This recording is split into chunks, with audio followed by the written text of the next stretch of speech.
Before we begin, a quick and important disclaimer. The information provided in this video is for educational and informational purposes only and is not intended to constitute legal advice. All information, content, and materials available in this presentation are for general informational purposes only.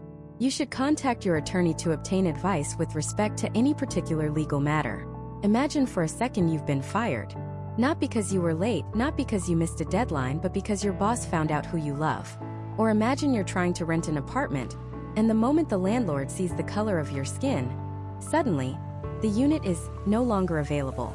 Imagine being pulled over by the police, day after day in your own neighborhood, for no reason other than you fit a description. Or being told you can't get a promotion you've earned because you're a woman, and the job is better suited for a man. In these moments you feel powerless. You feel like the system is rigged, that the deck is stacked against you. The law feels like a giant, impenetrable fortress designed to keep you out. But what if I told you there's a key to that fortress? What if I told you there's a specific type of warrior, a legal gladiator, whose entire job is to take on the system and fight for you? They're called civil rights lawyers. And understanding who they are, what they do, and the battles they fought is not just a history lesson. It's a lesson in power. Your power. Over the next several parts, we are going on a journey. We're going to dissect the most explosive, society-altering court cases in American history. But this isn't about memorizing dates and names. This is about understanding the strategy, the courage, and the legal genius that dismantled injustice piece by piece. By the time we're done, you will understand the DNA of your own rights. You'll see the world around you differently. You'll learn how the Constitution isn't just an old piece of paper in a museum, but a living, breathing weapon that can be used to protect your freedom, your dignity, and your right to be treated as an equal citizen. This is the story of how a few determined lawyers changed America forever. To understand the warrior, you first have to understand the battlefield. And that battlefield is the law itself. So, what exactly are civil rights? The answer is surprisingly simple. Your civil rights are the basic promises the government makes to you, its citizens. They are the rules the government must follow when it deals with you. They're not suggestions. They are non-negotiable guarantees. They ensure you can participate in civic life without facing discrimination or repression. Think of it like this: your human rights are what you're born with. Your civil rights are what the law of your country is supposed to protect. The story of the modern civil rights lawyer in the United States doesn't start in the 1960s with protests and marches. It starts decades earlier, in the blood and fire of the Civil War. When that war ended, the nation was shattered. And in an attempt to rebuild it, to truly create a more perfect union, the United States passed three of the most important constitutional amendments in its history. These are the bedrock, the foundation upon which almost all civil rights law is built. They are the 13th, 14th, and 15th Amendments, known as the Reconstruction Amendments. First, the 13th Amendment, ratified in 1865. On the surface, it's simple. It abolished slavery. It says, "Neither slavery nor involuntary servitude shall exist within the United States." But the brilliant legal minds who crafted it included a crucial second part. It gave Congress the power to enforce the amendment through appropriate legislation. This was key. They understood that ending the formal institution of slavery wasn't enough. You also had to destroy what they called its badges and incidents, all the little rules, customs, and social structures that kept formerly enslaved people in a state of subjugation. The fight wasn't just about breaking chains. It was about erasing the shadow they left behind. Next, and this is the big one, the one that civil rights lawyers consider their primary weapon, the 14th Amendment, ratified in 1868. This amendment is a powerhouse. It does several things, but it contains two clauses that are the cornerstones of American justice. The first is the Equal Protection Clause. It says that no state shall deny to any person within its jurisdiction the equal protection of the laws. What does that mean in plain English? It means the government cannot draw arbitrary lines between groups of people and treat one group worse than another. Can't have one set of laws for white citizens and another for black citizens. Can't have one set of rules for men and another for women. The law must apply to everyone equally. It is the Constitution's grand promise of fairness. The second killer clause in the 14th Amendment is the Due Process Clause. It says the government cannot deprive any person of life, liberty, or property without due process of law. This is the government's rule book. If the government wants to take away something fundamental from you, your freedom by putting you in jail, your property through seizure, or even your life, it has to follow a fair and established procedure. You can't just make things up as it goes along. There have to be hearings, evidence, a chance for you to defend yourself. It's the ultimate check on government power. Finally, there's the 15th Amendment, ratified in 1870. This one aimed to secure the most fundamental right in any democracy, the right to vote. It states that the right of citizens to vote shall not be denied or abridged by the United States, or by any state on account of race, color, or previous condition of servitude. After centuries of being treated as property, black men were now, officially, guaranteed a voice in their own government. These 3 amendments were a revolution on paper. They were a promise of a new America, a second founding. They promised freedom, fairness, and a voice. But a promise written on paper is only as strong as the will to enforce it. And almost immediately, that will collapsed. The period of Reconstruction, a brief, hopeful moment of progress, ended. Federal troops who had been protecting the rights of newly freed black citizens in the South were withdrawn. And into that vacuum rushed a tidal wave of backlash and oppression. Southern states, one by one, began passing a series of laws designed to systematically strip away every right that had just been granted. These were the Jim Crow laws. They weren't subtle. They were a legal architecture of white supremacy. They mandated segregation in schools, in hospitals, on trains, in restaurants, in every conceivable aspect of public life. They used poll taxes and literacy tests, impossible questions that even the people administering them couldn't answer, to prevent black citizens from voting, making a mockery of the 15th Amendment. Vagrancy laws were passed that could put a black man in jail for simply not having a job, creating a new system of forced labor that looked suspiciously like the slavery the 13th Amendment had just abolished. It was a total and complete betrayal of the Constitution's promise, and the question on everyone's mind was, could they get away with it? Was this legal? All these new state laws seemed to fly directly in the face of the 14th Amendment's guarantee of equal protection. So a challenge was mounted, a case that would go all the way to the highest court in the land, the Supreme Court. The case was Plessy versus Ferguson in 1896. A man named Homer Plessy, who was 7/8 white and 1/8 black, deliberately sat in a whites-only train car in Louisiana to challenge the state's segregation law. His argument was simple. Forcing him to sit in a separate, inferior car because of his race was a clear violation of his 14th Amendment rights. The government was not protecting him equally under the law. The Supreme Court heard the case, and in one of the most infamous and destructive decisions in its history, it sided with the state of Louisiana. The court created a legal fiction, a devastating doctrine that would haunt America for the next 60 years. They ruled that segregation was constitutional, as long as the separate facilities provided to each race were equal. This was the birth of the separate but equal doctrine. It was a lie from the moment it was written. The facilities were never equal. The colored waiting rooms were smaller and dirtier. The colored schools had fewer books, older equipment, and underpaid teachers. The colored water fountains were often just a rusty spigot. Separate but equal was a legal stamp of approval on a racial caste system. The Supreme Court had spoken.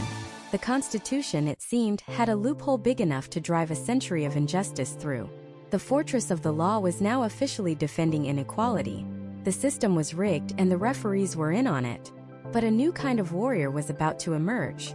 One who fought not with guns, but with law books and brilliant legal arguments.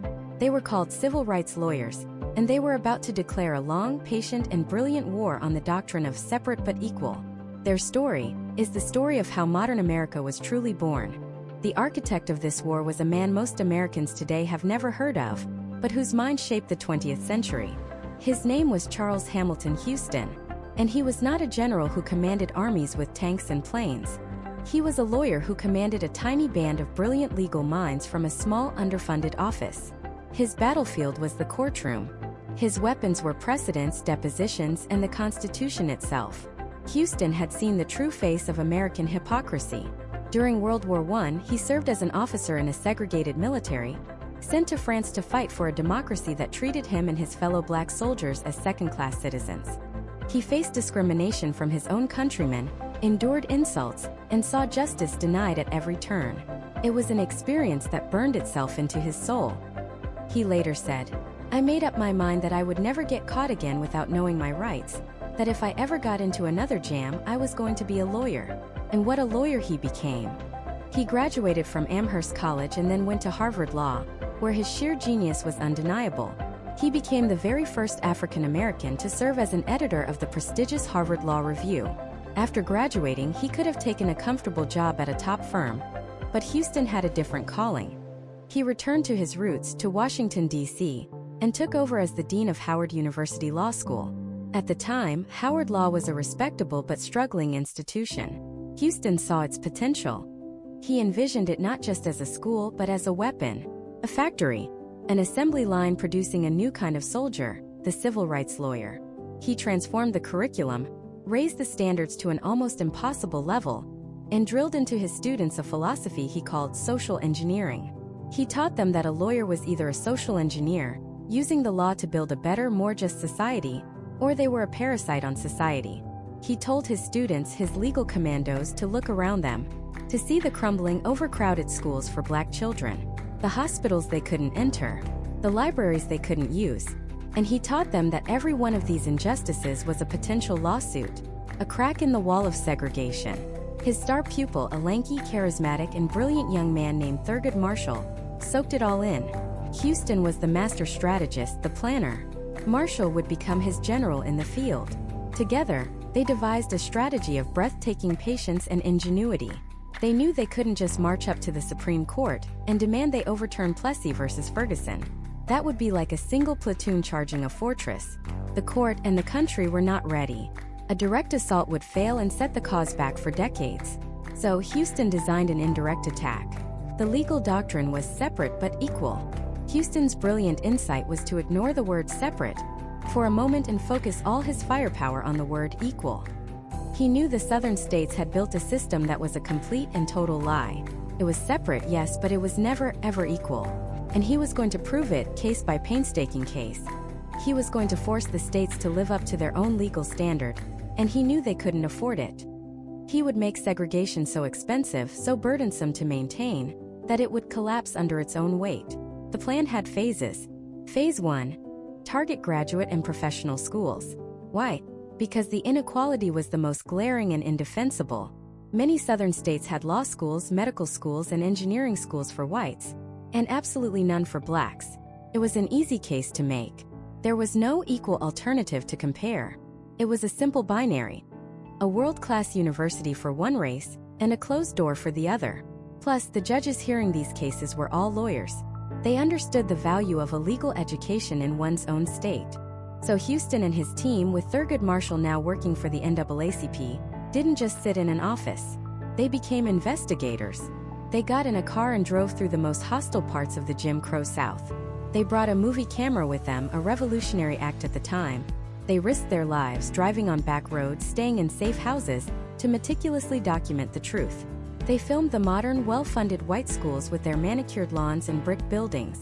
And then they filmed the black schools.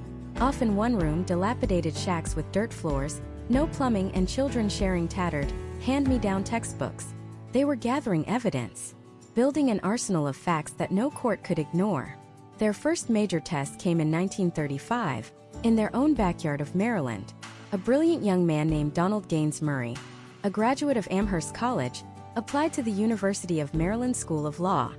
He was academically qualified in every way, but his application was rejected. The reason was stated plainly in the rejection letter. The University of Maryland does not accept Negro students.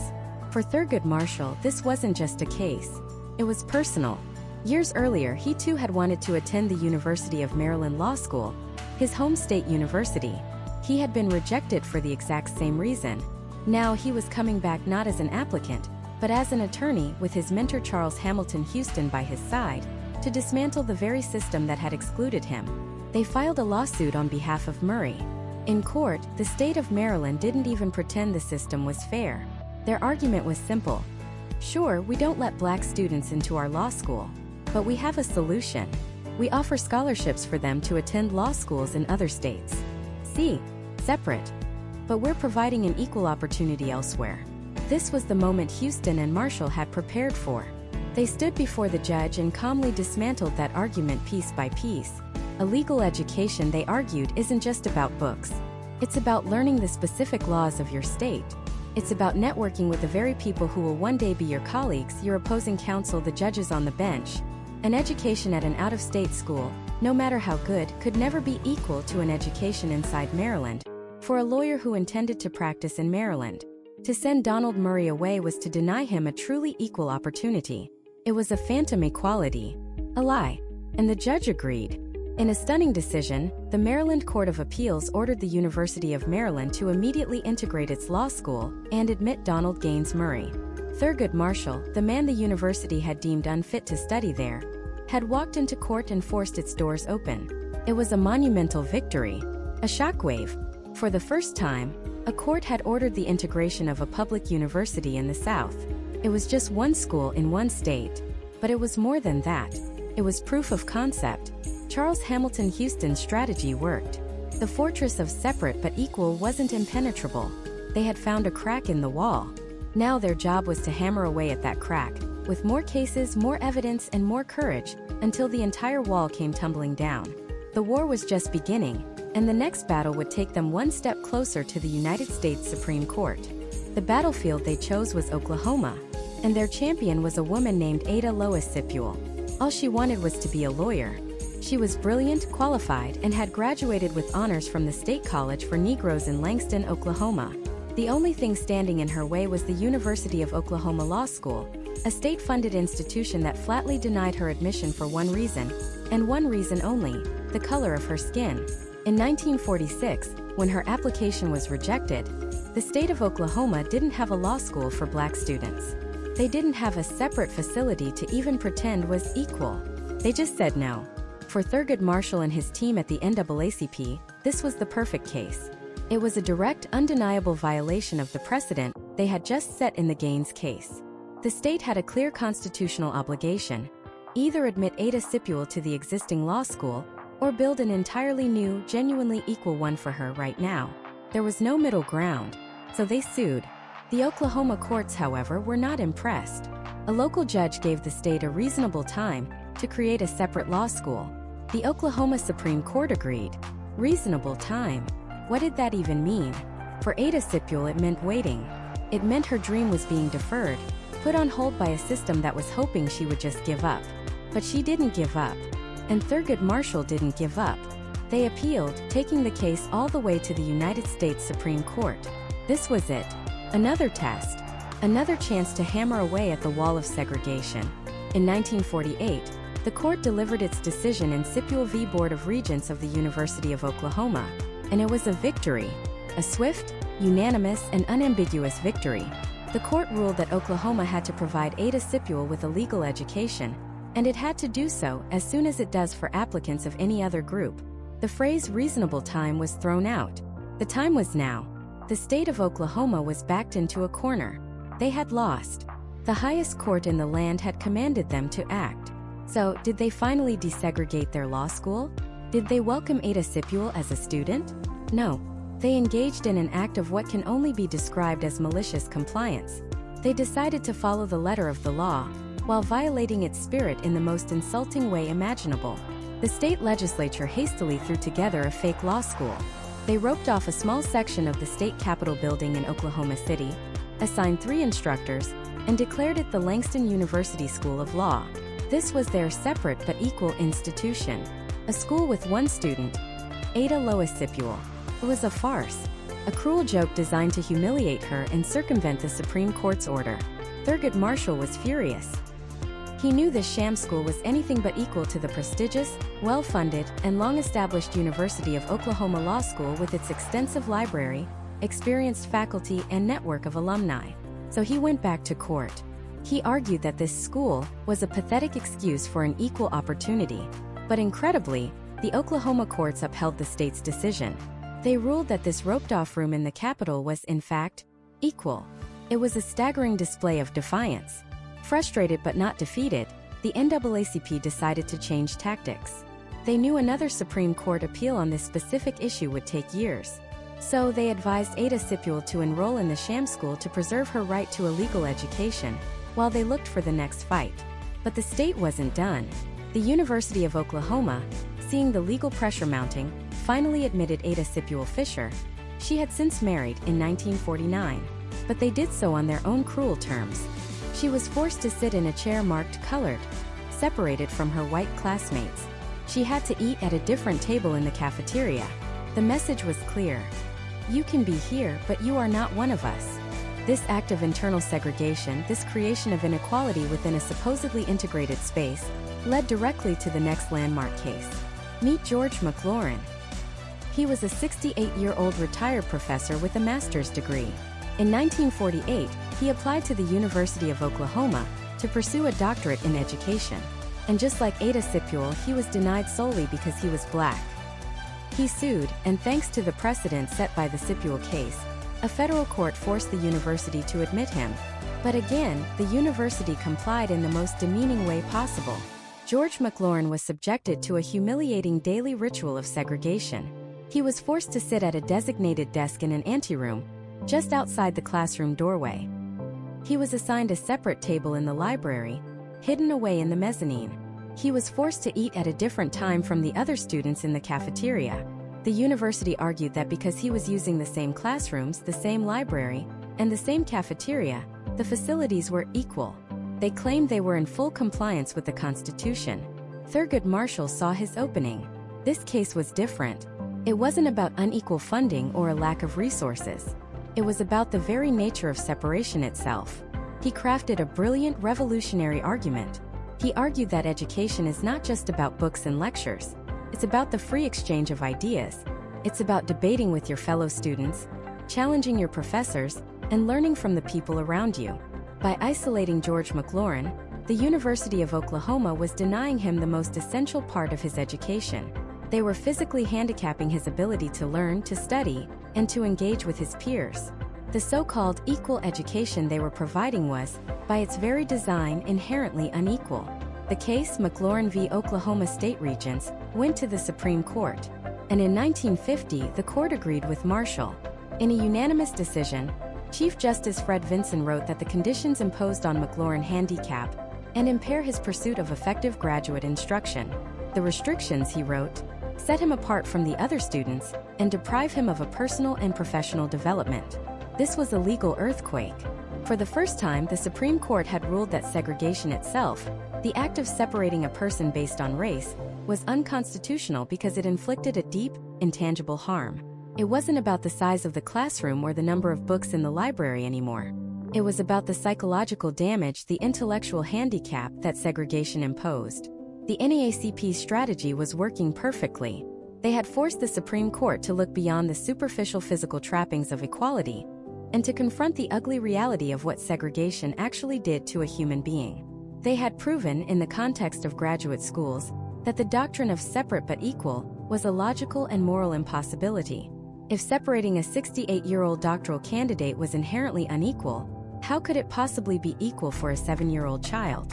The wall of Plessy versus Ferguson was crumbling. The legal foundation for Jim Crow was turning to dust. Marshall and his team had cornered the system. They had laid the trap, piece by painstaking piece, over decades of tireless work. Now all that was left was to spring it. They just needed the right case, or rather the right group of cases, to finally force the Supreme Court to answer the one question that would define the next century of American life. And that question was this: is segregation by its very nature a violation of the promise of America? The answer would come not from a single isolated incident, but from a powerful chorus of voices rising up from small towns and cities all across the nation. This wasn't one lawsuit. It was five. 5 separate communities, 5 groups of parents and children, who, with the guidance of the NAACP, were about to become the tip of the spear in the fight against Jim Crow. And their stories, the human stories behind the legalese, are the true heart of this battle. It begins in the dusty rural landscape of Clarendon County, South Carolina, a place of deep-seated poverty and even deeper-seated segregation. For the black children of Clarendon County, getting an education was an act of endurance. Their schools were little more than wooden shacks, without indoor plumbing, without proper heating, without even enough desks. Meanwhile, the white children attended modern, brick-and-mortar schools with every resource. But the first fight wasn't even about the quality of the buildings. It was about something much simpler: a bus. White children were bused to their schools. Black children had to walk. Some walked as many as 9 miles each way every single day. They trudged through mud in the rain and dust in the heat. A local pastor, the Reverend Joseph Delane, a man of immense courage and conviction, saw this injustice and decided to act. He went to the white school superintendent and politely asked for just one bus. Not a new one. A used one would be fine. Just something to get the children to school safely. He was flatly denied. The superintendent reportedly told him that black citizens didn't pay enough taxes to merit a bus, a claim that was demonstrably false. So, the community pooled its money and bought its own second-hand bus. But they couldn't afford the gas or the maintenance. The fight continued. Reverend Delane, with the help of the NAACP, organized 20 parents to sign a petition. This was no small act. In Clarendon County in 1949, putting your name on a document challenging the white power structure was like painting a target on your back. The lead plaintiff was a man named Harry Briggs, a gas station attendant. Within weeks of the lawsuit being filed, he was fired from his job. His wife, Eliza Briggs, was fired from her job as a hotel maid. Others who signed the petition lost their jobs, had their credit cut off at local stores, or were forced off the land they farmed as sharecroppers. Reverend Delane himself had his house burned to the ground while the local fire department stood by and watched. When Thurgood Marshall arrived in Clarendon County, he saw the raw courage of these families, and he saw a bigger opportunity. He told them, "We're not just asking for a bus anymore. We're not even just asking for equal schools. We're going to cut the whole tree down. We're going to end segregation itself." And the people of Clarendon County, despite the terror and the retaliation, agreed. Their case, Briggs v. Elliott, would become the first of the 5 to be filed. Hundreds of miles away in Topeka, Kansas, a different kind of story was unfolding. Topeka was not the Deep South. Segregation there was more of a patchwork but no less insulting. For a 7-year-old girl named Linda Brown, it was just confusing. A brand new, well-funded, beautiful elementary school, the Sumner School, was just 4 blocks from her house. But Linda couldn't go there. She was black. Instead, every morning she had to walk 6 blocks, wait for a bus, and ride it a mile across town to the Monroe School, a segregated school for black children. To get to her bus stop, she had to walk through a dangerous railroad switching yard. Her father, Oliver Brown, a welder and part-time pastor, saw the absurdity and the danger in this daily journey. He wasn't a radical activist. He was just a dad who wanted what was best and safest for his daughter. The local NAACP chapter in Topeka, led by McKinley Burnett, had been trying to challenge school segregation for years. They saw an opportunity. They organized a group of 13 parents, including Oliver Brown, who would become the lead plaintiff simply because his name came first alphabetically. In the fall of 1950, they walked their children to their neighborhood's all-white schools and tried to enroll them. One by one, they were all turned away solely because of the color of their skin. This wasn't a spontaneous act. It was a carefully planned legal maneuver. They now had the grounds to sue. The case of Brown v. Board of Education of Topeka was born, a name that would soon echo through history. Then there was Prince Edward County, Virginia. And this story is unique because the revolution wasn't started by lawyers or parents. It was started by a 16-year-old girl. Her name was Barbara Johns. She was a junior at the Robert Russa Moton High School, the county's only high school for black students. And it was a disgrace. The school was built for 180 students but held over 450. It was so overcrowded that the county had built a series of flimsy tar paper shacks on the school grounds to serve as extra classrooms. They were freezing in the winter, sweltering in the spring. When it rained, the roofs leaked onto the students' books. There were no science labs, no gym, no cafeteria. Meanwhile, the nearby White High School was a pristine, modern facility. Barbara Johns had had enough. She was a brilliant, determined young woman, and she devised a plan. On April 23, 1951, she forged a note from the principal, calling for an all-school assembly. When all the students and teachers were gathered in the auditorium, a friend of hers got on stage and announced that the principal needed to go downtown to handle an emergency. Once he was gone, Barbara Johns took the stage. She revealed her plan: a student strike. She delivered a fiery, passionate speech, urging her classmates to walk out and refuse to return to school until the county agreed to build them a new one. Some students were scared. This was rural Virginia in 1951. An act like this was unheard of and dangerous. But Barbara's courage was contagious. The students voted to strike, and they walked out, marching to the courthouse with handmade picket signs. She then contacted the NAACP office in Richmond. The lawyers, Oliver Hill and Spotswood Robinson, were stunned. They drove out to Prince Edward County, expecting to meet with a group of adult activists. Instead, they found a group of determined teenagers leading the charge. Initially, they were just going to argue for a better equal school. But the students, inspired by Barbara Johns, pushed for more. They wanted to attack segregation itself. Impressed by their bravery, the NAACP lawyers agreed. The case became Davis v. County School Board of Prince Edward County. Rounding out the group were two more cases, each with a unique legal angle. In Delaware, in the case of Gebhardt v. Belton, Black parents had sued to get their children into a better-resourced white high school. And in a shocking turn of events, they won at the state level. The Delaware court actually ordered the immediate integration of the schools. It was the school board, the government, that appealed the decision up to the Supreme Court, trying to reinstate segregation. And finally, in Washington, D.C., there was Bolling v. Sharp. Because D.C. isn't a state, the 14th Amendment's Equal Protection Clause didn't apply. So NAACP lawyers, including the brilliant James Nabert Jr. at Howard University, had to build their case around the Fifth Amendment, arguing that segregation was a denial of due process of law. So there they were. 5 cases. From the Deep South to the Midwest to the Mid-Atlantic. Involving farmers, welders, pastors, and even teenagers.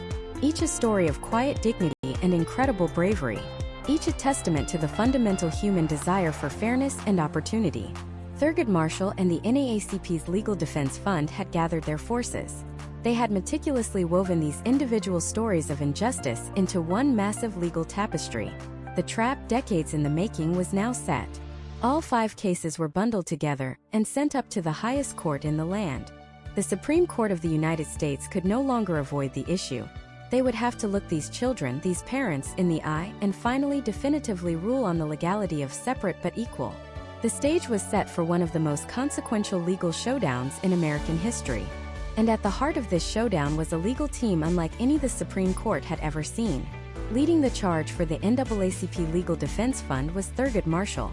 This was the man who had spent 2 decades in the trenches, driving through hostile towns, sleeping in his car, and arguing cases in sweltering, segregated courtrooms across the South.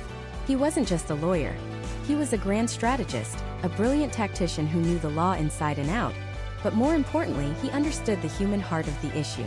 He and his team, including brilliant minds like Robert Carter and Jack Greenberg, had meticulously built the case, brick by brick, knowing that this was their shot at dismantling the entire legal framework of Jim Crow. Facing them was a titan of the American legal establishment, John W. Davis. To call Davis a formidable opponent is a staggering understatement. He had argued more cases before the Supreme Court than almost anyone in history. He had been a Solicitor General of the United States, an ambassador to the United Kingdom, and the Democratic nominee for president in 1924. He was the embodiment of the old guard, the powerful pedigreed legal elite. When he stood to argue, the court listened with immense respect.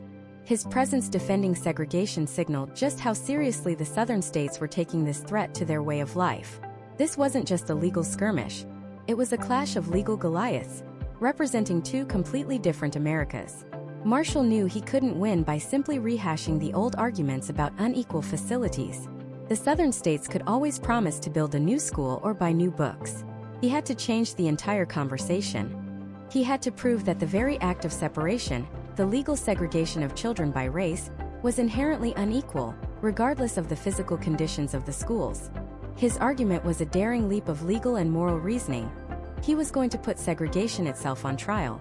To do this, Marshall and his team introduced a new kind of evidence into the courtroom, something that went beyond law books and precedent. They brought in the field of social science. They presented the groundbreaking and now famous research of psychologists Kenneth and Mamie Clark.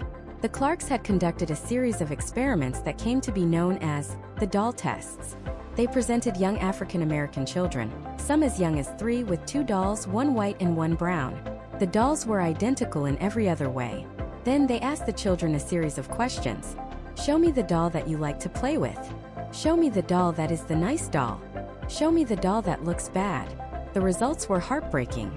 Overwhelmingly, the children preferred the white doll. They described the brown doll as bad, and the white doll as nice. And then came the final devastating question. Now show me the doll that looks like you. Many of the children would hesitate. Some would start to cry. Others would point at the brown doll, the bad doll, and run out of the room consumed with shame. This wasn't about funding or facilities.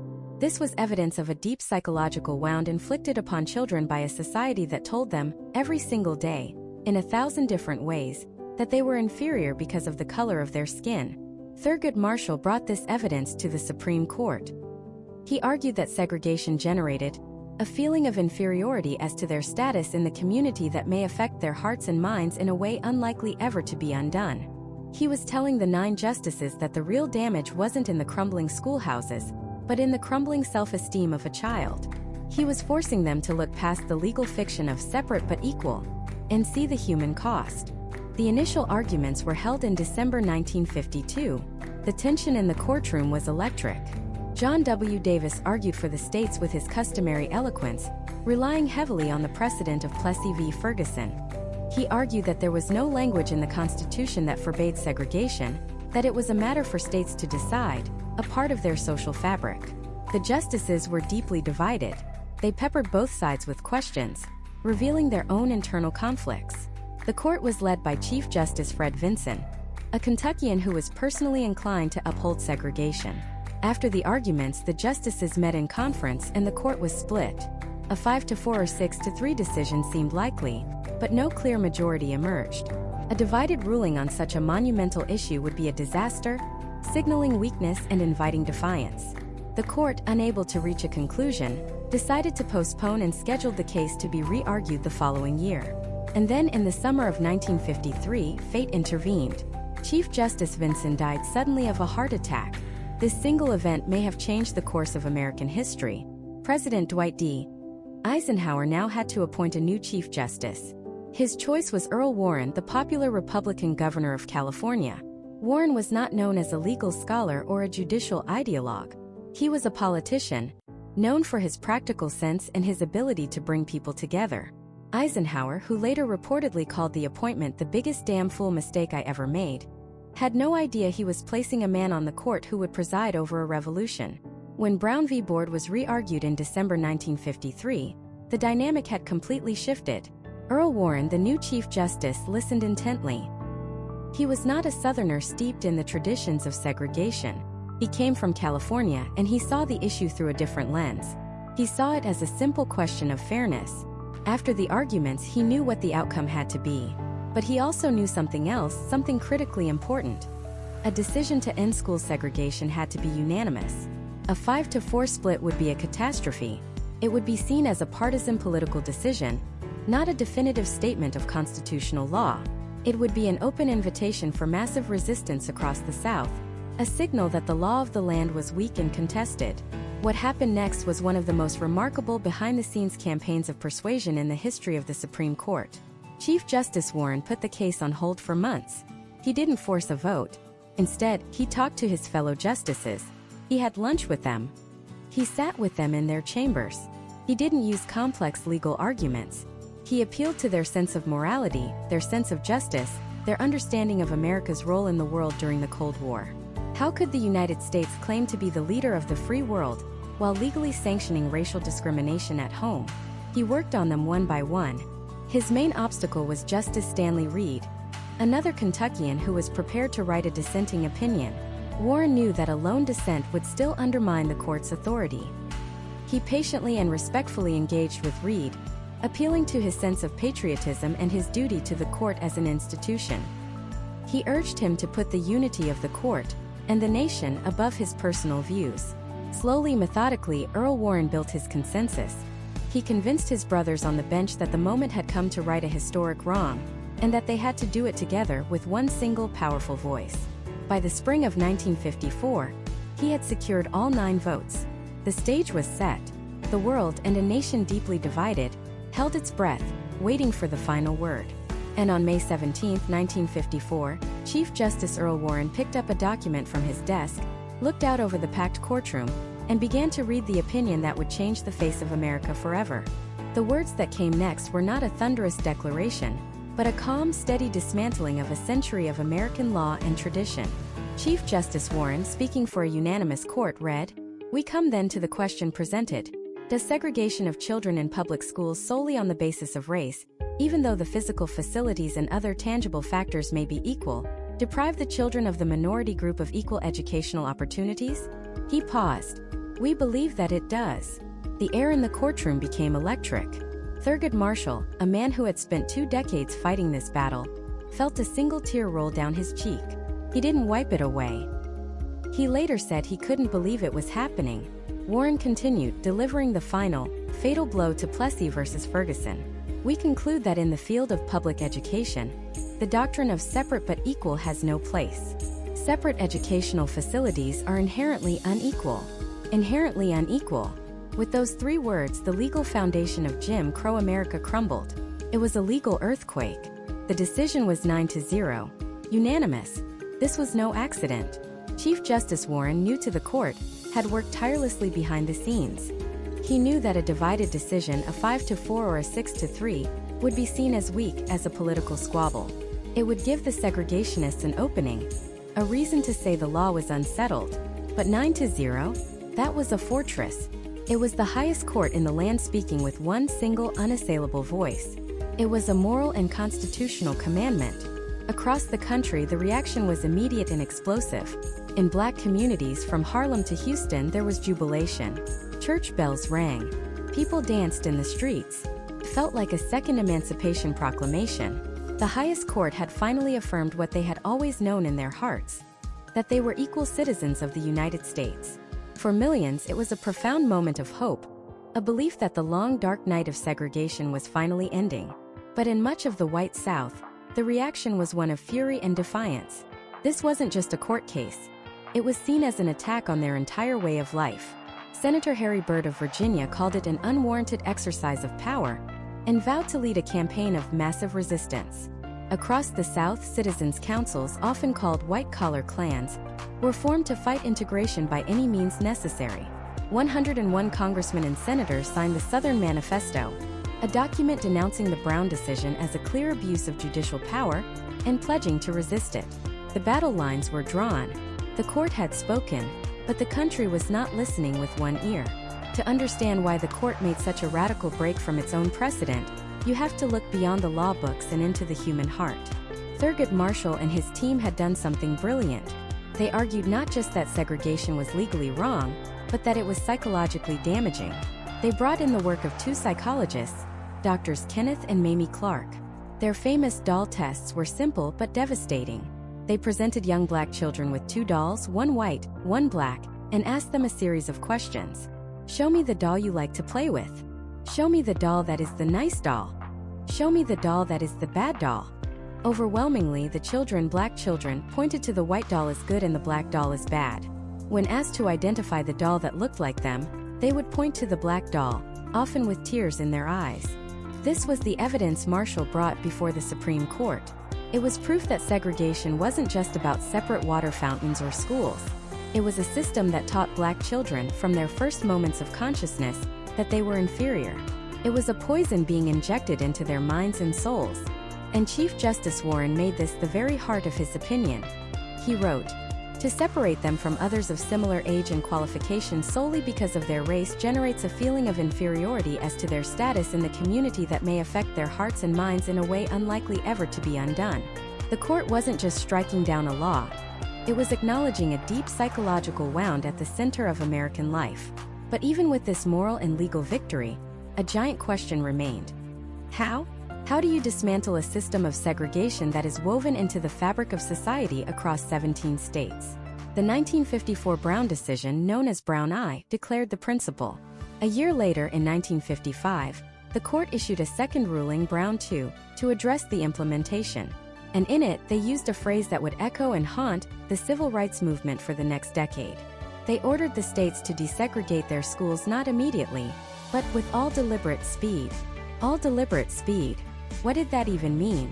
To the NAACP, it meant now. To the defiant Southern states, it meant never. It was a compromise, an attempt by the court to avoid pushing the South so hard that the entire region erupted into open rebellion. But in effect, it was a gigantic loophole. It gave segregationists the one thing they needed most: time. Time to organize resistance, time to pass new laws to evade the ruling, time to intimidate Black families who dared to try and enroll their children in white schools. The legal victory felt hollow if it couldn't be enforced. The civil rights lawyer had won in the hallowed halls of the Supreme Court, but the next battle would have to be fought at the schoolhouse door. And that door was at Central High School in Little Rock, Arkansas, in September of 1957. 2 years after the court had ordered desegregation with all deliberate speed, 9 black teenagers, who would become known to history as the Little Rock Nine, prepared to walk into the all-white school. They were kids, boys in pressed slacks and girls in starched dresses. But they were also soldiers on the front line of a revolution. The governor of Arkansas, Orville Faubus, saw a political opportunity. He decided to make his stand against the federal government right there, on the steps of Central High. He called out the Arkansas National Guard, not to protect the 9 students, but to physically block them from entering the school. Imagine that. An American governor using American soldiers to defy a direct order from the United States Supreme Court. This was no longer just about education. This was a constitutional crisis.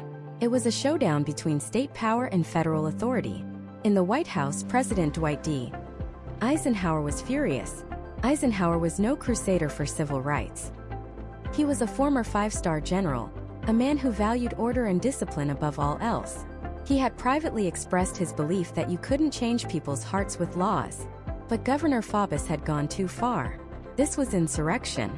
This was a direct challenge to the rule of law and the authority of the President of the United States. After a tense standoff, Eisenhower made his move. First, he signed an executive order federalizing the entire Arkansas National Guard, taking them out of the governor's control. Then, he did something that stunned the nation and the world. He deployed the 101st Airborne Division, the Screaming Eagles, one of the most decorated and elite units in the entire U.S. military. These were the same men who had parachuted behind enemy lines on D-Day to liberate Europe from tyranny. And now, their mission was to liberate a high school in Little Rock, Arkansas. The images are burned into our national memory. 9 black teenagers, walking with quiet dignity, surrounded by a phalanx of battle-hardened paratroopers with bayonets fixed to their rifles. They marched past a screaming, spitting, hateful mob of white protesters, up the steps of Central High, and through the doors. It was a surreal, terrifying, and profoundly American moment. The law, as written by the Supreme Court, was finally being enforced by the steel of the U.S. Army. The civil rights lawyers' arguments had been powerful. The Supreme Court's words had been clear. But in the end, it took soldiers to make them real. This was the brutal lesson of Little Rock. Winning in court was not enough. A legal right is only a theory until it can be exercised in the real world. The fight for civil rights was now moving out of the courtroom and into the streets. The slow, methodical work of lawyers like Thurgood Marshall had cracked the foundation of Jim Crow, but it would take a new wave of activists employing new tactics of protest and nonviolent resistance to bring the whole rotten structure crashing down. The legal battle had opened a door, but now a generation would have to march through it. That march began sooner than anyone expected. It didn't start in a courtroom or a legislative chamber. It started on a city bus in Montgomery, Alabama. On December 1, 1955, a 42-year-old seamstress named Rosa Parks refused to give up her seat to a white passenger. Her quiet act of defiance was the spark, but the fire that followed was the result of years of careful planning and organization. When Parks was arrested, it triggered a masterfully coordinated citywide bus boycott that would last for 381 days. This is where the story often pivots to Dr. Martin Luther King Jr., and for good reason. His leadership was transcendent, but behind the soaring speeches and the mass meetings, a parallel battle was being waged in the courts, a battle just as crucial to the movement's success. While thousands of black citizens walked, carpooled, and sacrificed, a young 25-year-old lawyer named Fred Gray, one of only 2 black attorneys in the entire city, was working with the NAACP to turn their protest into legal precedent. They knew that a case based on Rosa Parks' arrest might get bogged down in state courts on technicalities. So they found 4 other women who had been mistreated on the buses, including a 15-year-old girl named Claudette Colvin, and filed a federal lawsuit. The case was called Browder v. Gale. Their argument wasn't just that the segregation was unfair. Drawing directly from the logic of Brown v. Board, they argued it was unconstitutional. They contended that the separate but equal doctrine, which had just been struck down for schools, had no place in public transportation either. While Dr. King and the Montgomery Improvement Association kept the pressure on in the streets, holding the community together against threats, bombings, and economic ruin, Fred Gray and his team fought in the courthouse. In June 1956, a 3-judge federal panel agreed with them, ruling that bus segregation violated the 14th Amendment. The city of Montgomery, defiant, appealed to the U.S. Supreme Court. On November 13, 1956, the boycott was nearing its one-year anniversary. The movement was exhausted, its leaders facing legal jeopardy for organizing an illegal boycott. Then the news came. The Supreme Court had affirmed the lower court's decision without even hearing arguments. It was a stunning, decisive victory. The boycott hadn't just changed hearts and minds. It had forced a change in the law. The protest on the street and the strategy in the courtroom had worked in perfect, powerful harmony. But if Montgomery showed the power of this new synergy, the crisis in Little Rock, Arkansas in 1957 revealed the terrifying violent backlash that would meet any attempt to enforce these new legal realities. The Supreme Court had declared school segregation unconstitutional, but a declaration is just words on paper. Making it real required children, brave, terrified children, to walk through the doors of previously all-white schools. In Little Rock, 9 black teenagers who would become known as the Little Rock Nine were set to integrate Central High School. But Arkansas Governor Orville Faubus had other plans. In direct defiance of the federal court order, he called in the Arkansas National Guard to physically block the students from entering the school. It was a constitutional crisis. A state was using military force to defy the Supreme Court of the United States. Once again, Thurgood Marshall and the NAACP Legal Defense Fund sprang into action. They weren't just lawyers anymore.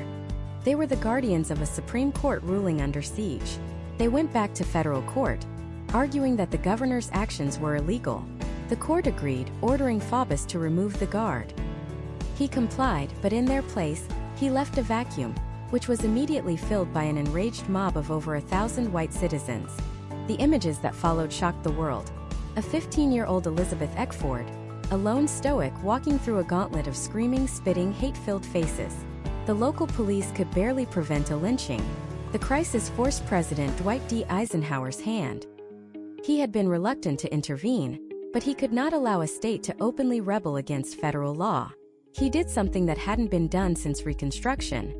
He sent federal troops to the South. The 101st Airborne Division escorted the Little Rock Nine into Central High, their bayonets a firm statement that the rule of law would be upheld. The legal battle still wasn't over. The school board, citing the chaos, tried to get a 2.5-year delay on integration. The case, Cooper v. Aaron, went all the way to the Supreme Court in a special session. In an unprecedented move, all 9 justices co-authored the opinion, a powerful symbol of their unity. They declared, unequivocally, that the Brown decision was the supreme law of the land, and that it was binding on every single state official, from the governor down. No one, they affirmed, was above the law. The lawyers had not only won the right to integrate, they had now won the battle to enforce it, establishing a critical precedent that would be the bedrock for every fight to come. As the 1960s dawned, the movement's tactics evolved again. On February 1, 1960, four black college students in Greensboro, North Carolina, sat down at a segregated Woolworth's lunch counter and politely asked to be served. When they were refused, they simply stayed. And the next day they came back with more students. Within weeks, these sit-ins had spread like wildfire across the South, igniting a new youth-led wave of direct action protest. This was followed by the Freedom Rides of 1961, where interracial groups of activists rode buses into the Deep South to challenge the illegal segregation of interstate travel facilities. These new tactics presented a new kind of challenge for civil rights lawyers. The goal of the protesters was to get arrested, to fill the jails, to expose the brutality and absurdity of the Jim Crow system. This meant the lawyers' work shifted from filing a few landmark Supreme Court cases to managing a logistical and legal whirlwind on the ground. They were now bailing out hundreds of students at a time. They were defending them in hostile local courts on trumped-up charges of trespassing, disorderly conduct, and disturbing the peace. Lawyers from organizations like the NAACP, the Congress of Racial Equality, or CORE, and the new Student Nonviolent Coordinating Committee, or SNCC, became the movement's essential support system. They were the ones filing petitions to move cases from biased state courts to more neutral federal courts. They were the ones challenging the constitutionality of the very laws the students were being arrested for breaking. When Freedom Riders were ambushed by the Klan in Anniston, Alabama, and brutally beaten by a mob in Birmingham, it was lawyers working with the Kennedy administration who filed for injunctions to protect them. The protesters on the front lines were the tip of the spear, courageously absorbing the violence and hatred. But the lawyers were the shaft of that spear, providing the structure, the defense, and the legal strategy that allowed the push to continue. They turned acts of civil disobedience into powerful legal arguments. Each arrest, each trial, was a chance to put segregation itself on trial in the court of law and in the court of public opinion. It was a grueling, dangerous, and often thankless war of attrition, fought not in one high court, but in hundreds of small-town courthouses across the most hostile parts of the country. The grand legal doctrines of the Supreme Court were now being tested, town by town, lunch counter by lunch counter, bus station by bus station. The fight for civil rights had become a ground game, and the lawyers were in the trenches. And in those trenches, the nature of the fight changed. It was no longer about a single monumental case that could be argued in the hallowed marble halls of the Supreme Court.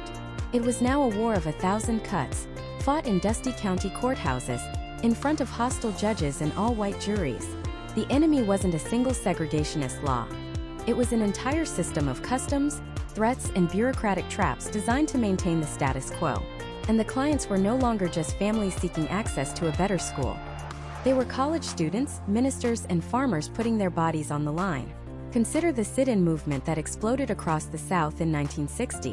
When 4 black college students sat down at a whites-only Woolworth's lunch counter in Greensboro, North Carolina, they weren't just making a moral statement. They were committing an act of civil disobedience that immediately entangled them in the legal system. The charges were predictable and flimsy: trespassing, disorderly conduct, disturbing the peace. These were not constitutional questions at first glance. They were simple misdemeanor charges. But civil rights lawyers knew they were the weapons of mass resistance. The legal strategy had to be brilliant and multifaceted. Lawyers like Constance Baker Motley, Jack Greenberg, and the entire team at the NAACP Legal Defense Fund had to coordinate the defense of thousands of students across hundreds of cities. Their first job was to get the students out of jail. This meant arranging bail, a task made difficult by local officials who would set exorbitant amounts or simply refuse to process the paperwork. Then came the defense in court. The lawyers couldn't just argue that segregation was wrong. They had to pick apart the specific charges. They argued that the students were peaceful, that they were invited business patrons in the store, and that the only disturbance was caused by the angry white mobs that gathered to harass them.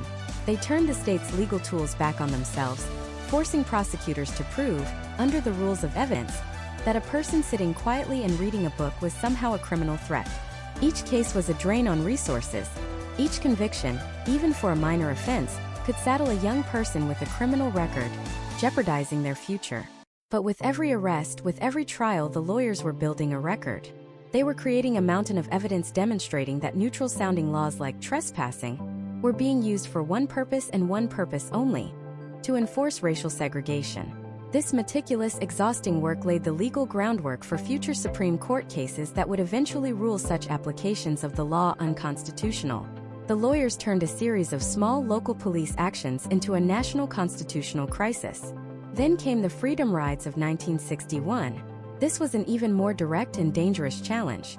The Supreme Court had already ruled in Boynton v. Virginia that segregation in interstate bus and train stations was illegal. But in the Deep South, the ruling was simply ignored. So an interracial group of activists from the Congress of Racial Equality, or CORE, decided to ride buses from Washington, D.C. to New Orleans to test the law. They knew they would meet resistance. They just didn't know how brutal it would be. When a bus was firebombed in Anniston, Alabama, and riders were savagely beaten in Birmingham, the legal fight became a literal fight for survival. The lawyers weren't just filing briefs. They were trying to locate their clients in a fog of chaos and official obstruction. They were filing emergency petitions, called writs of habeas corpus, demanding that the authorities either charge the riders or release them. They were trying to get federal protection for people who were being attacked while exercising a federally guaranteed right. The legal architect of the rides, William Mahoney, a Howard University law student, had a clear strategy: nonviolence and filling the jails. When the first group of riders was beaten so badly they couldn't continue, a new wave of students from Nashville, organized by Diane Nash, stepped in to take their place. When they were arrested in Jackson, Mississippi, their lawyer Jack Young, along with lawyers from the NAACP, stood ready. The state of Mississippi offered the riders a choice: pay a fine and go free, or serve time in the notorious Parchman Farm Penitentiary. The strategy was jail, no bail. By refusing to pay the fines, they forced the state to bear the cost of their unconstitutional arrests. They turned the state's weapon of incarceration into a tool of political and economic pressure. Behind the scenes, the legal battle was frantic. Lawyers were suing the bus companies for not protecting their passengers. They were petitioning the federal government, demanding that the Justice Department, under Attorney General Robert F. Kennedy, enforce its own laws. The constant stream of arrests, the international headlines about the violence, and the relentless legal pressure from civil rights lawyers finally forced the Kennedy administration to act. They compelled the Interstate Commerce Commission to issue clear, unambiguous regulations banning segregation in interstate travel. The Freedom Riders, through their courage, and their lawyers, through their dogged use of the legal system, had forced the federal government to finally put teeth into the Supreme Court's ruling. Perhaps the most grueling and perilous work of all was the fight for the right to vote. This wasn't about a single event. It was a slow, terrifying grind in the most dangerous parts of the rural South. In counties where Black residents were the majority, the white power structure used every tool imaginable to keep them from the ballot box. Literacy tests were administered with impossible standards, where a Black applicant might be asked to interpret an obscure section of the state constitution, while a white applicant was asked to simply write their name. Poll taxes required people, many of whom were poor sharecroppers, to pay a fee to vote. And behind all of it was the constant threat of economic reprisal and physical violence. The job of the civil rights lawyer here was to be a detective, an advocate, and a shield. Lawyers from organizations like the Student Nonviolent Coordinating Committee, or SNCC, and the Lawyers Committee for Civil Rights Under Law would spend months in a single county. They would meticulously interview dozens of Black residents who had been denied the right to register. They would collect affidavits, document patterns of discrimination, and build a case piece by painstaking piece. They had to prove not just that one person was wronged, but that the entire system was rotten to the core. They would then file suit in federal court against the local county registrar, an official who was often a powerful figure in the community and a committed segregationist. These lawyers, often seen as outside agitators, faced incredible hostility. They were followed. Their phones were tapped. They were threatened by the Ku Klux Klan. Federal judges in the South were often deeply conservative and would use every procedural trick to delay and dismiss the cases. A lawsuit that should have taken months could be dragged out for years. Yet they persisted. They appealed the losses. They compiled overwhelming statistical evidence that was impossible to ignore. In one Mississippi county, they showed that while 95% of eligible white voters were registered, less than 1% of eligible Black voters were. They put the registrars on the witness stand and, under oath, exposed their discriminatory practices for the entire nation to see. This relentless county-by-county litigation created an undeniable record of systematic voter suppression. It was this record, built by the sweat and courage of lawyers on the ground, that provided the irrefutable evidence President Lyndon B. Johnson and Congress needed to pass the single most effective piece of civil rights legislation in American history. The ground game was about to change the entire country. And so, on August 6, 1965, President Johnson signed the Voting Rights Act into law. It wasn't just a symbolic victory. It was a legal bazooka.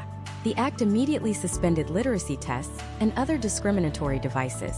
It authorized the appointment of federal examiners to oversee voter registration in counties with a history of discrimination.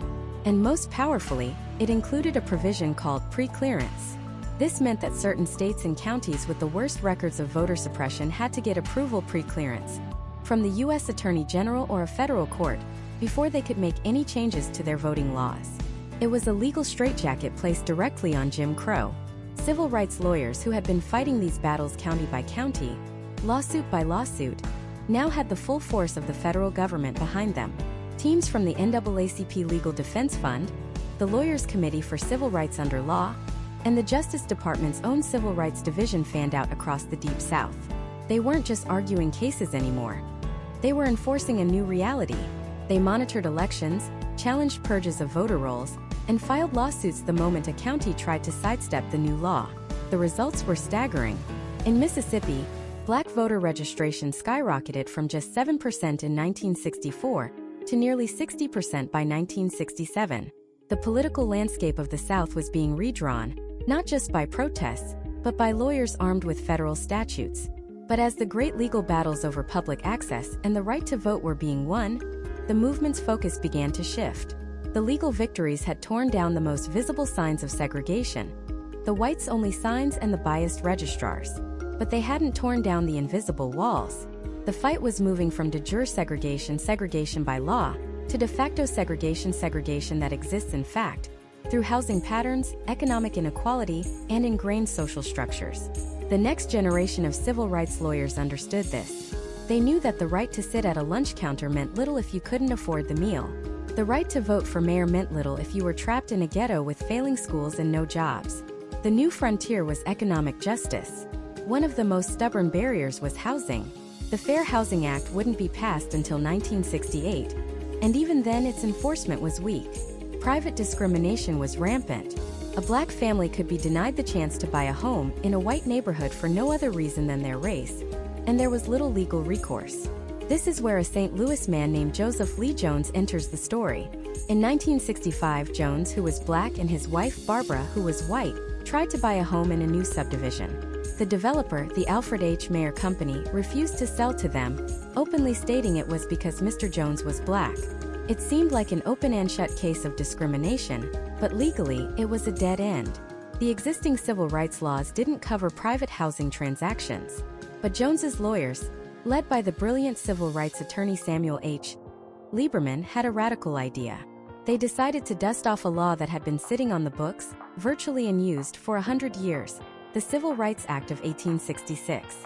Passed during Reconstruction in the immediate aftermath of the Civil War, the law stated that all citizens shall have the same right to inherit, purchase, lease, sell, hold, and convey real and personal property, as is enjoyed by white citizens.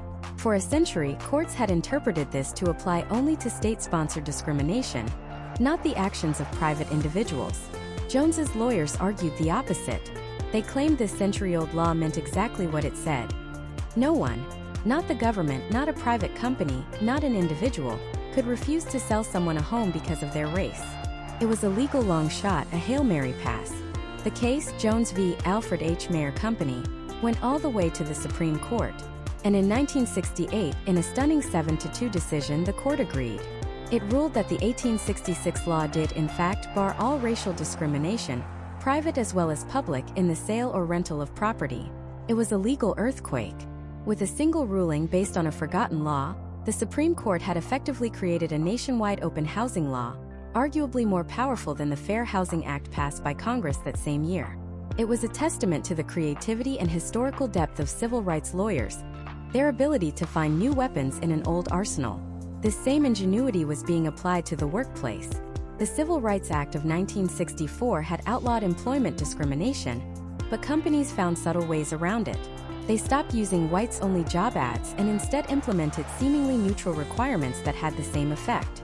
This was the issue at the heart of another landmark case. Griggs v. Duke Power Company in North Carolina. The Duke Power Company had a policy that to work in any department other than manual labor, you needed a high school diploma and had to pass 2 general aptitude tests. On the surface, this sounds reasonable. Who wouldn't want educated, smart employees?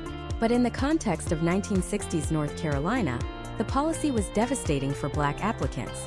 Decades of segregated and inferior schooling meant that black residents were far less likely to have a high school diploma. The aptitude tests were also culturally biased and not related to the actual skills needed for the jobs. The result? White applicants qualified at a much higher rate.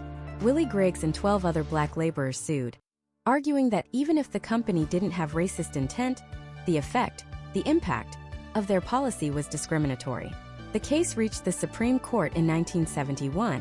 The court's unanimous decision, written by Chief Justice Warren Burger, was revolutionary. It established the legal principle of disparate impact. The court ruled that if a company policy, even if it looks neutral, has a disproportionately negative effect on a protected group like African Americans, and the company cannot prove that the policy is directly related to job performance, then it is illegal. The company's motive didn't matter. The results did. This was a paradigm shift. Civil rights lawyers no longer had to prove that an employer was a secret racist. They just had to show that the company's rules created a discriminatory outcome without a valid business justification. It forced companies across America to reevaluate their entire hiring and promotion systems, opening doors that had been locked by invisible, systemic barriers. As these barriers in housing and employment began to fall, a new, more complex legal question arose. Was it enough to simply stop discriminating? Or was there an obligation to actively remedy the effects of past discrimination? This question gave rise to one of the most controversial and enduring legal concepts in American life: affirmative action. The battleground was university admissions.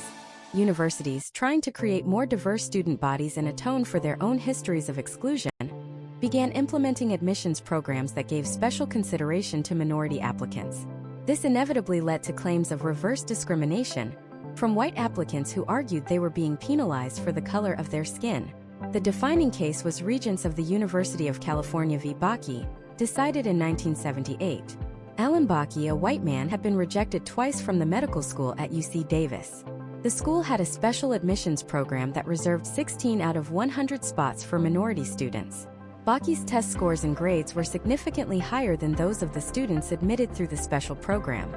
He sued, arguing the program violated his rights under the Equal Protection Clause of the 14th Amendment. The Supreme Court was deeply divided, producing one of the most fractured and complex rulings in its history.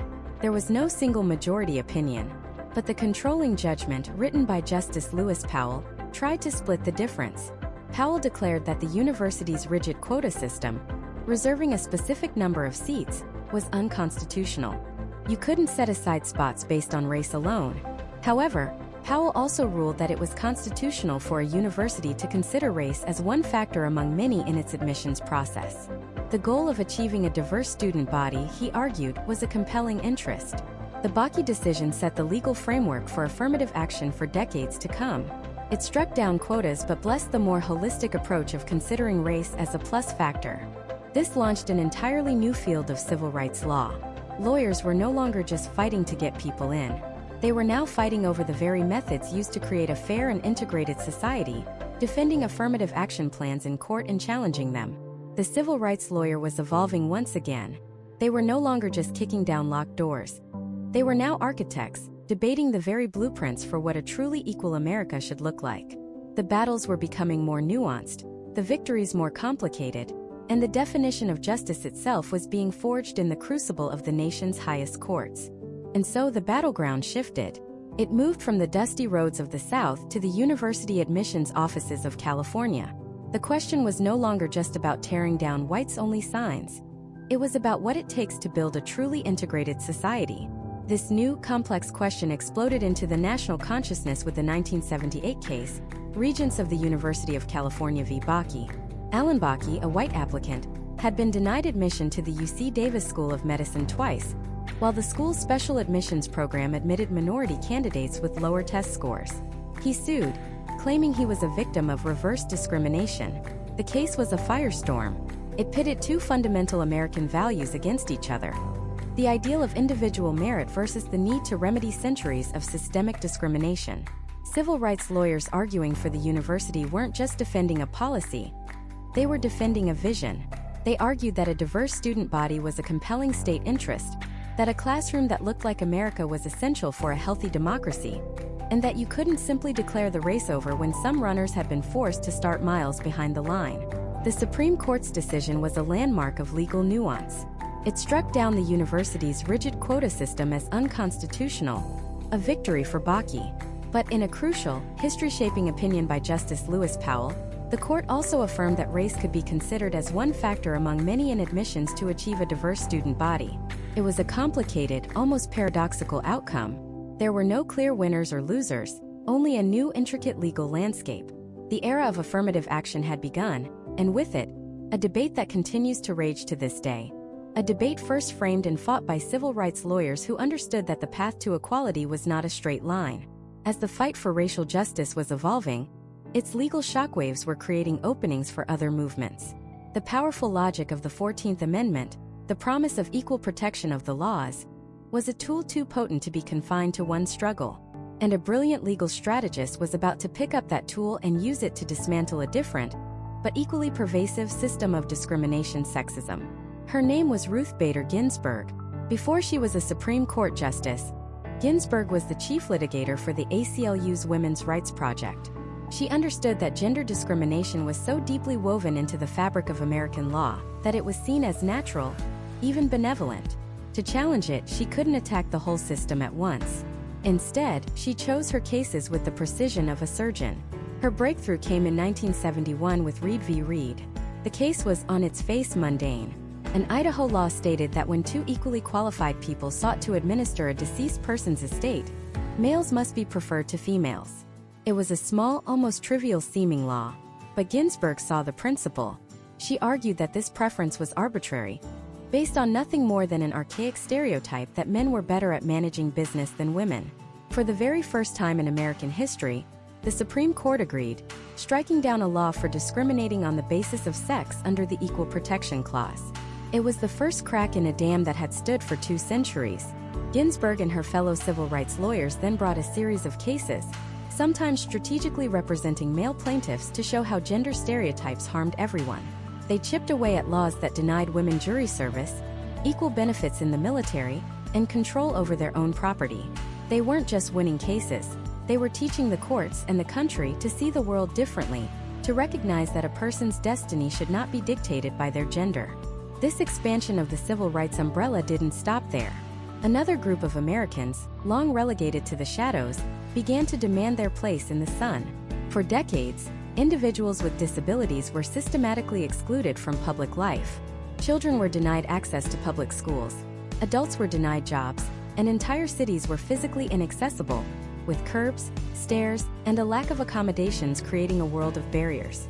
Civil rights lawyers for the disability rights movement took inspiration from the racial and gender equality struggles. They argued that denying a person access to a building, because of a physical impairment, was no different than denying them access because of their skin color. It was a denial of their fundamental right to participate in society. But they also knew that court cases alone wouldn't be enough. To truly reshape the nation, they needed a comprehensive, national mandate. They spent years building coalitions, drafting legislation, and lobbying Congress. Their work culminated in a moment of profound national change: the signing of the Americans with Disabilities Act of 1990. The ADA was a civil rights law of revolutionary scope. It declared that separate but equal was not acceptable for people with disabilities. It mandated accessible public accommodations, transportation, and workplaces. It was a testament to the power of civil rights lawyers working not just in the courtroom, but in the halls of Congress, translating moral arguments into binding national law. They had effectively redesigned the physical and social architecture of America, ensuring that a person's potential was no longer limited by a flight of stairs. And still, the frontier of justice continued to expand. In the early 21st century, the next great civil rights battle centered on a question as old as the nation itself: who has the right to form a family? For gay and lesbian Americans, the right to marry the person they loved was denied by the state. This wasn't just about a certificate. It was about thousands of legal rights, protections, and responsibilities that marriage confers. It was about dignity. Civil rights lawyers began a state-by-state, case-by-case fight, echoing the strategies of Thurgood Marshall and Ruth Bader Ginsburg. They argued that denying same-sex couples the right to marry violated the twin pillars of the 14th Amendment: due process and equal protection. The legal arguments were a tapestry woven from the threads of earlier struggles. Lawyers invoked Loving v. Virginia, arguing that the state had no right to interfere with the fundamental right to marry based on prejudice. They invoked the gender equality cases, arguing that laws based on traditional stereotypes about the roles of men and women were unconstitutional. They brought plaintiffs to the stand who told deeply human stories of love, commitment, and family, forcing the courts to see beyond abstract legal principles to the real lives at stake. This long, arduous battle reached its apex in 2015 with Obergefell v. Hodges. The Supreme Court, in a historic 5-4 decision, declared that the fundamental right to marry is guaranteed to same-sex couples by the Constitution. Justice Anthony Kennedy, writing for the majority, wrote that the plaintiffs were not seeking to devalue marriage, but to honor it, asking for equal dignity in the eyes of the law. The decision was a monumental victory, a testament to decades of legal advocacy that had transformed the hearts, minds, and finally, the laws of the nation. From a segregated schoolhouse in Topeka to a bridge in Selma, from a university in California to a courthouse in Ohio, the story of America's key civil rights cases is the story of a nation struggling to live up to its founding creed. And at the heart of that struggle has always been the civil rights lawyer. They are more than just attorneys. They are architects of a better society. They are the ones who stand with the marginalized and the forgotten, who take an abstract principle like equal protection and turn it into a child's right to a decent education, a woman's right to equal pay, a citizen's right to vote, and a couple's right to marry. They operate on the front lines of our democracy, using the law not as a shield for the powerful, but as a sword for the vulnerable. The work is never truly finished. The definition of justice continues to evolve, and new challenges to our civil rights are always emerging. But the legacy of these lawyers, from Marshall to Ginsburg to the thousands whose names we don't know, is not just the cases they won. It is the enduring belief that the law can be a force for moral good, and that a more perfect union is not just a distant dream, but a destination we can fight for, one case at a time. They are the conscience of the legal profession, holding a mirror up to America and asking the single, persistent, and essential question: are we, finally, who we say we are?